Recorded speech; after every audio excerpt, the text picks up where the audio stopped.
Greetings. I want to resume this evening my discussion of the book by James Baldwin, with which I had commenced my talk, I think 2 or 3 days ago. The book is called The Fire Next Time. And just to reiterate very, very briefly a few things that I'd said in my previous talk. So this was initially published as a New Yorker article, came out in 1963, and it was called Down at the Cross, Letter from a Region in My Mind. Now, I had mentioned that in the first half of the book, what Baldwin does is he essentially lays bare the truth as he sees it of Christianity. And he offers really a severe indictment of Christianity. You see that now in the second half of the book as well, here and there. But by and large, the second half of the book, and when I say second half of the book, it shouldn't really be taken literally, because it's not as though this short book is divided into two distinct parts, but rather that there is a portion where he dwells largely on Christianity, and then in the second portion, he dwells largely on the question of the American Negro. That was, of course, the word that was widely used at that time. So he's really talking about, of course, black people in the United States. And I would go so far as to say that even though this book was written nearly 6 decades ago, I suspect that if Baldwin were alive today, he would say that he wouldn't change a word. Everything that he wrote then rings true today. It's also necessary to add, for those who are interested in policy issues, who understand racism as reflected in job discrimination and housing discrimination and such things as racial profiling and so on, that this book is not really directed to that kind of discussion. It is more in the vein, in fact, of something like Albert Memmi's The Colonizer and the Colonized, or even the works of Frantz Fanon, which I hope to discuss in the months ahead. But for the present now, let me turn very briefly to what he discusses in this second half of the book.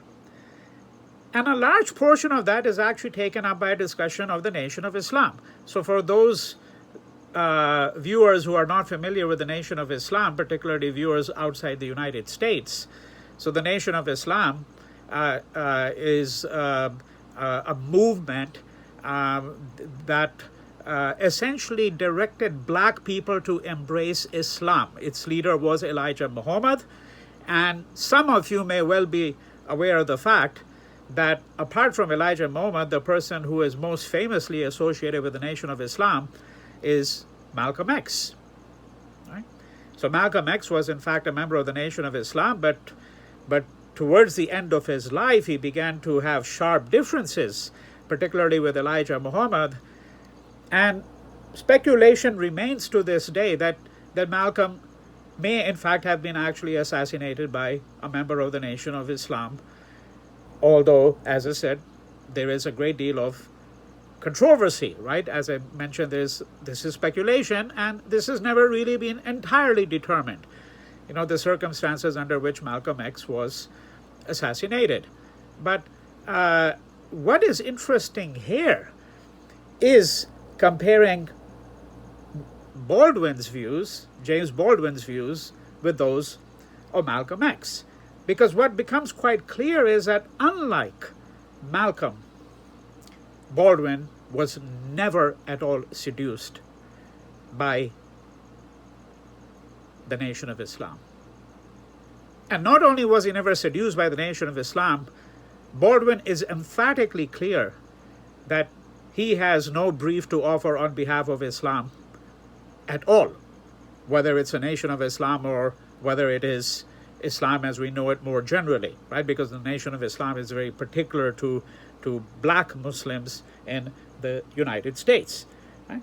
So he wants to, and he sets the tone for this on page 48, and once again this is the edition published by Vintage. So the pagination that I'm giving refers to that particular edition, published in 1990, and this particular edition is a 1993 edition, Vintage International Edition. So on page 48 he says very clearly, and I dismiss the Nation of Islam's demand for a separate black economy in America, which I had also heard before, as willful and even mischievous nonsense. Right? He then goes on to have a brief discussion of some of those points. He's going to continue the discussion of Nation of Islam. He's going to talk about his meeting with Elijah Muhammad, which I'm not going to really describe here at all, because I'm really more interested in the kind of psychological and philosophical profile that he offers of the question of race in the United States. And really the standpoint from which James Baldwin is speaking is something more akin to what we might describe as a philosophical and ethical indictment of the white race and white Christianity in the United States. But on page 48 he continues. He's describing, so for those of you who've seen pictures of Nation of Islam, you know that all the men that you saw, and Elijah Muhammad always had men around him. But even if you see pictures of Nation of Islam without Elijah Muhammad, and you go to one of these Nation of Islam churches or mosques, if they're not really shaped like mosques, most of them, and the Nation of Islam still survives in the United States. So we should be very clear about that. You will see these black men always impeccably dressed in black, in suits and ties. Right? And so he says, there they stood in 2s and 3s and 4s in their Cub Scout uniforms and with their Cub Scout faces, totally unprepared, as is the way with American he-men, for anything that could not be settled with a club or a fist or a gun. Right? And so you see the first basis of his indictment of the Nation of Islam is the fact that the Nation of Islam was in its own way addicted to violence. Right? We don't actually usually associate James Baldwin with the civil rights movement in the sense in which I'm speaking of it now, that is of Baldwin as someone who was in his own way a principled advocate of the idea of non-violence. Right? So he's going to then, as I said, have a discussion of some of the theology of Nation of Islam. He condemns the Nation of Islam for embracing the view that white men are devils.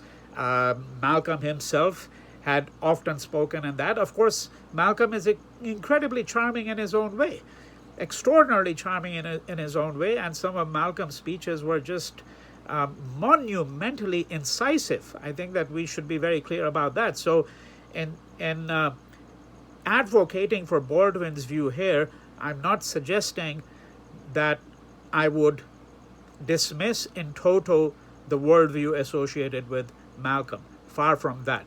But I think, like many others, I would have very serious questions about Malcolm's long association with the Nation of Islam, while recognizing that he had moved away from it. He didn't move away from Islam, but he moved away from the Nation of Islam in the last phase of his life, essentially in the last year of his life.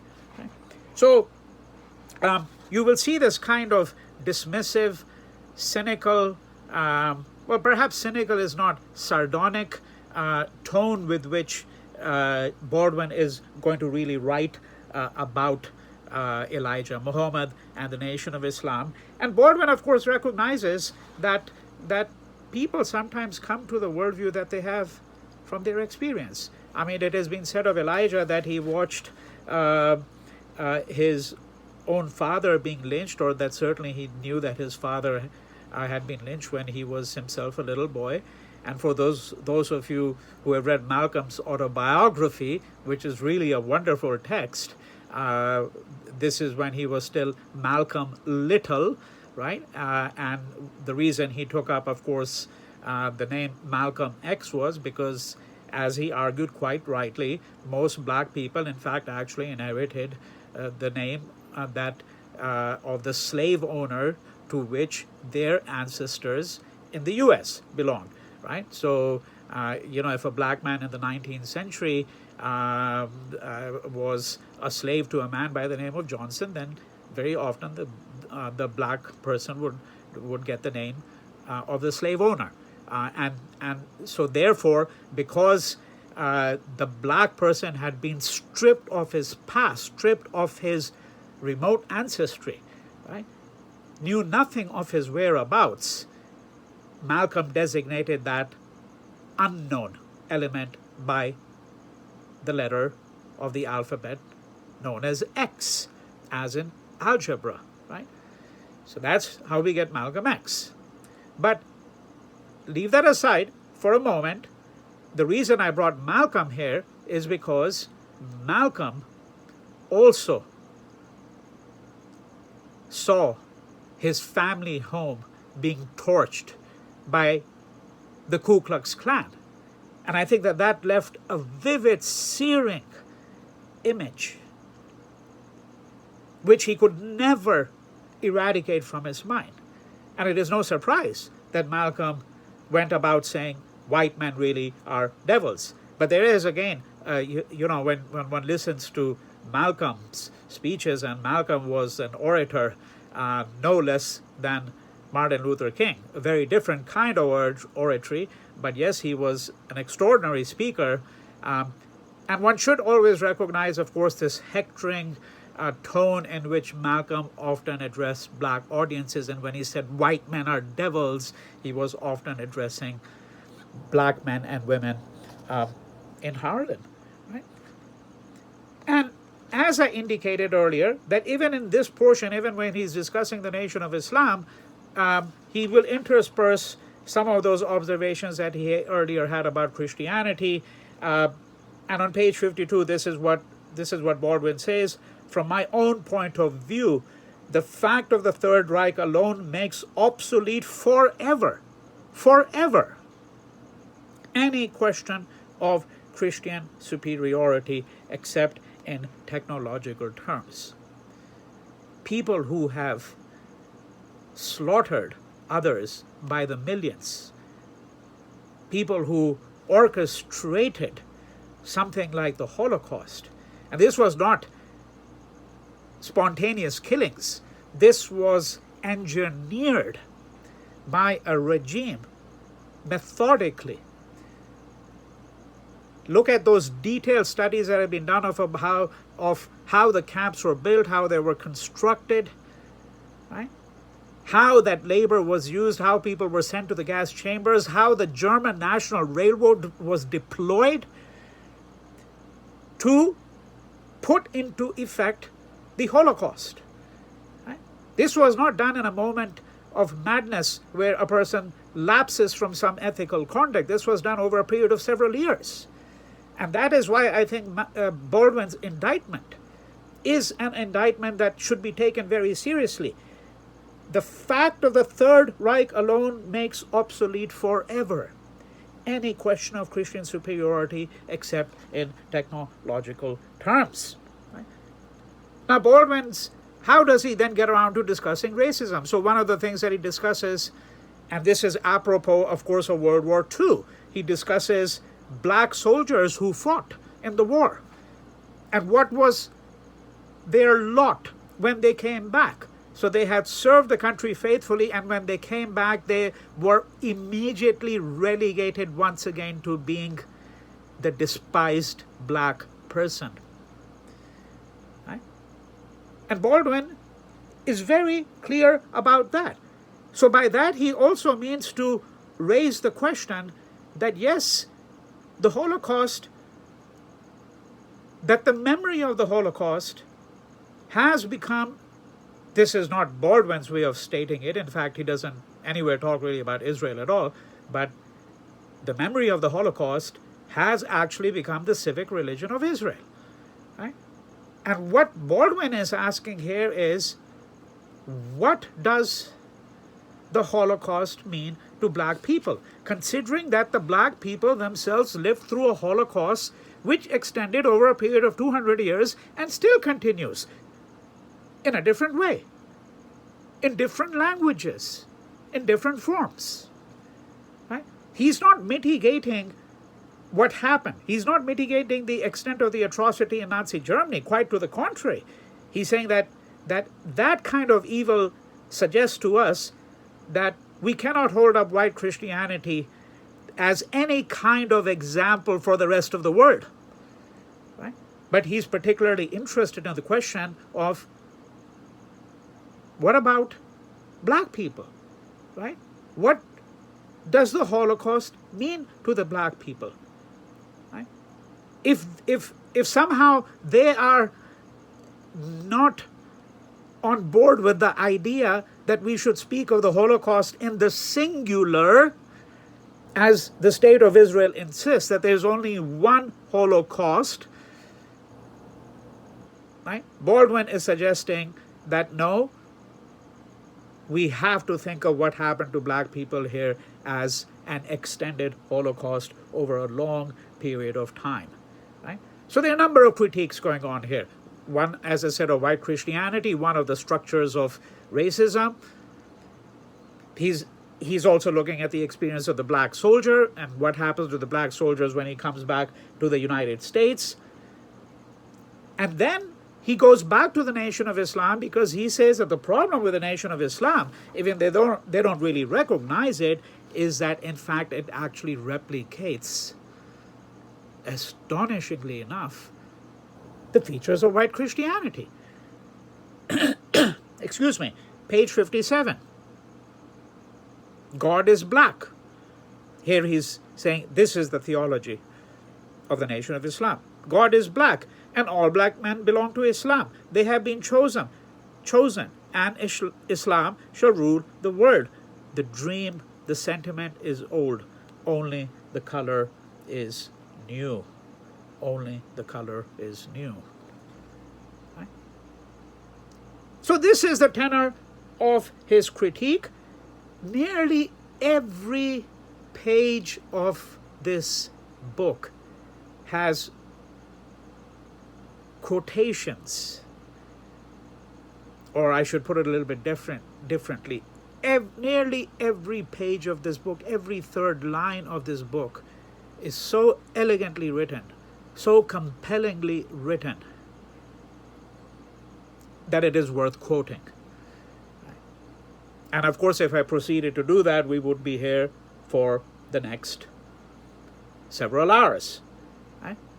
But what is interesting beyond what I've said is the manner in which you really have stellar insights interspersed with this whole narrative about his encounter with the Nation of Islam, his encounter with Elijah Muhammad. Right? So, for example, on page 58, bottom of page 58, he says, in the United States, violence and heroism have been made synonymous. Right? Let's pause here before I finish the sentence. Once again, you see this indictment, really, of violence. That heroism here is really linked to the question of violence. Violence has been intrinsic to the making of this country. Right? In the United States, violence and heroism have been made synonymous, except when it comes to blacks. And the only way to defeat Malcolm's point, here is referring to Malcolm, is to concede it and then ask oneself why this is so. Because this was an insight that Malcolm had. Right?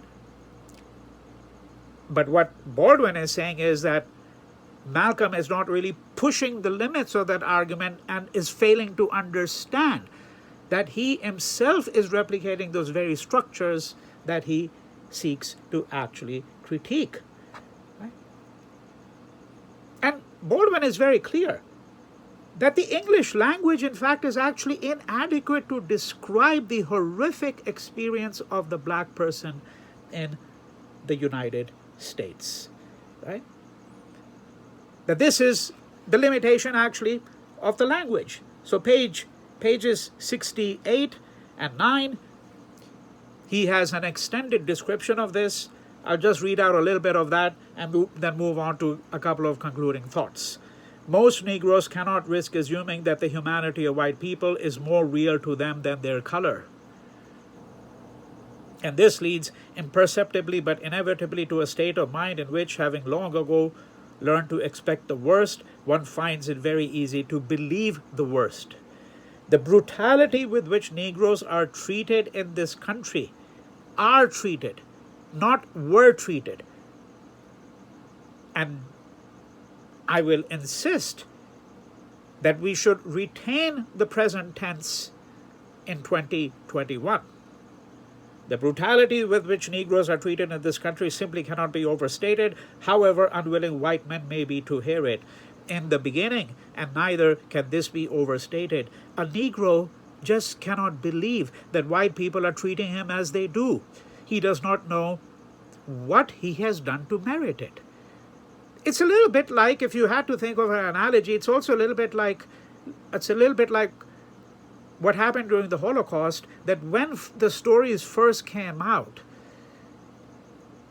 among the Jewish people themselves, of what was being done to some of their own people, most of them refused to believe it. They knew that they had been discriminated against in the past. There was a long history of anti-Semitism, but many Jews persisted in holding on to the view that the stories that they heard of these atrocities simply could not be true. Right? And when he realizes, continues Baldwin, that the treatment accorded him has nothing to do with anything he has done, that the attempt of white people to destroy him, for that is what it is utterly gratuitous, it is not hard for him to think of white people as devils. For the horrors of the American Negro's life, there has been almost no language. No language.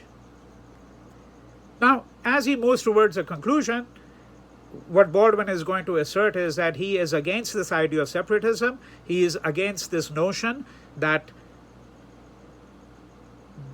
the black man and woman in this country actually belong elsewhere, because they will never be accepted as full citizens in this country. He says that the black person in the United States, if they have a home, it is this home. Africa cannot really be their home, and Islam cannot be their home either. He is again emphatically clear on this point. Page 81. But in order to change the situation, and I quote, one has first to see it for what it is. In the present case, to accept the fact, whatever one does with it thereafter, that the Negro has been formed by this nation, for better or for worse, and does not belong to any other, not to Africa, and certainly not to Islam. The paradox, and a fearful paradox it is that the American Negro can have no future anywhere on any continent as long as he is unwilling to accept his past. Right? And Baldwin will then say, let us be emphatically clear that the white man is not a model in any sense of the term for black people. Right? There is nothing in the private or public life of a white person that a black person should seek to imitate. Right? And I conclude with three very brief observations, each of which would take a good deal of time to elaborate upon. And some of these points have already been addressed by me in some of the other talks in a way, and of course there will be other talks, because there are certain kinds of books that interest me, where some of these points will come up for discussion further again. What are these 3 points? The first is that he says that, look, we speak about progress. White people will say, look at the black man. Look at the black woman. In Africa, what was their condition? Right? One of the arguments that has been made for slavery is that, hey, these people were actually taken out of a hellhole and brought to the United States. Well, yes, there were slaves here, but as slaves they were better off than they were back in Africa. This argument has actually been made over a long period of time and consistently by white racists. Right? And he has his own way of dealing with it. I mean, we can understand, of course, the manner in which Baldwin would really decimate the people who advance such an argument, but he can be subtle about it too, right? So he says, for example, on page 96, and I won't comment on it any further except to quote it, quote, "I am far from being convinced that being released from the African witch doctor was worthwhile if I am now, in order to support the moral contradictions and the spiritual aridity of my life, the spiritual desert of my life, expected to become dependent on the American psychiatrist. It is a bargain I refuse." So that's point number 1. Point number 2, he is emphatically clear that the United States has been an unmitigated disaster, not just for black people, for many others too. And I quote, page 88, "Furthermore, I have met only a very few people, and most of these were not Americans, who had any real desire to be free." Freedom is hard to bear. So he's puncturing that whole myth that, oh, what makes America exceptional is Americans breathe the air of freedom. Right? Right? This is intrinsically part of their very being, the love of freedom. Baldwin doesn't believe this for a moment. It can be objected that I'm speaking of political freedom in spiritual terms, but the political institutions of any nation are always menaced and are ultimately controlled by the spiritual state of that nation. We are controlled here by our confusion far more than we know, and the American dream has therefore become something much more closely resembling a nightmare on the private, domestic, and international levels. Privately, we cannot stand our lives and dare not examine them. Domestically, we take no responsibility for and no pride in what goes on in our country. And internationally, for many millions of people, we Americans are an unmitigated disaster, end quote. And the third point is, those who debase others should come to the awareness that they actually only debase themselves. Thank you.